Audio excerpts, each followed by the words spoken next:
Joining me now to discuss, Energy Secretary Chris Wright. Secretary, thank you very much for joining us this morning. Appreciate it. Thanks for having me, Jackie. Of course. So following the seizure of this oil, the president was asked what's going to happen to it, and he replied to that reporter, we'll keep it, I guess.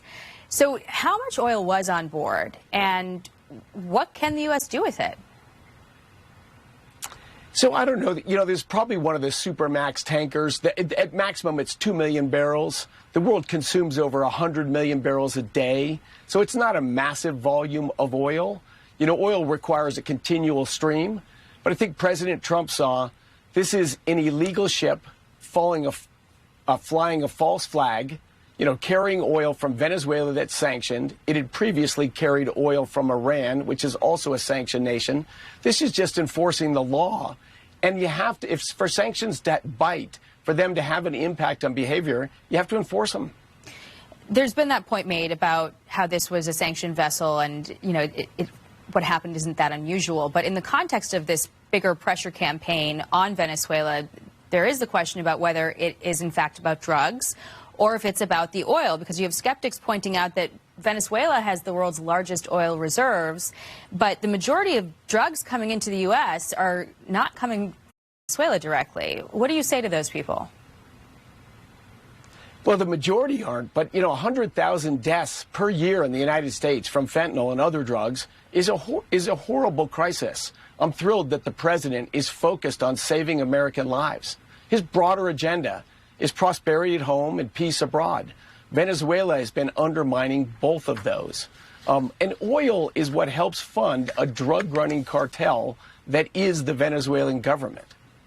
So you're basically saying that the oil is part of the operation against drugs in order to weaken the Venezuelan government? Is that right? Absolutely. If you've got a criminal organization that's sending gangs and drugs into your country, everyone's against that. Okay. This is just the president realizing how can you stop that flow of gangs and drugs? And this country makes money two ways. They run drugs and they sell oil. Illegally sell oil, by the way, and illegally sell drugs. Thankfully, he's standing up to them and thinking about Americans first. Okay. You were in Pennsylvania this week with the president talking about affordability, and part of the refrain was that Biden's, quote, 4-year all-out war on energy was a major driver of inflation. And the administration's been pointing out that blue states' energy costs have been skewing the national average. But it's not like the costs for electricity are down in red states either. The president's coming up on a year in office. When can Americans expect to see their energy bills drop? First of all, you should start with gasoline prices. On inflation-adjusted measures, gasoline prices are the lowest they've been in 20 years, except during a blip during COVID. So I think President Trump's policies of pro-energy, energy addition versus energy subtraction of the Biden administration have been immediately effective in gasoline, diesel, in other fuels. But the electricity sector is a big, complicated machine that for 4 years, the Biden administration shut down coal plants, shut down natural gas plants. Heck, I was just out in Washington State. They were going to dismantle 4 hydroelectric dams. So we've stopped digging the hole. We've stopped the closure of coal plants. You'll hear more on that later this week. And so we're doing everything we can to stop that rise in electricity prices that was driven by Biden policies. And yes, there's inertia that continues on. But very soon, you'll see a stop of the rise of electricity prices.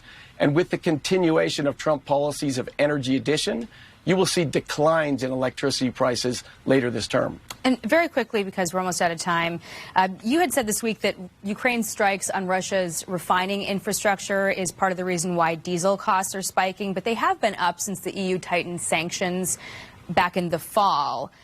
Does the cost of energy right now have anything to do with the White House's hesitation to greenlight the sanctions package that's been ready in the Senate for months?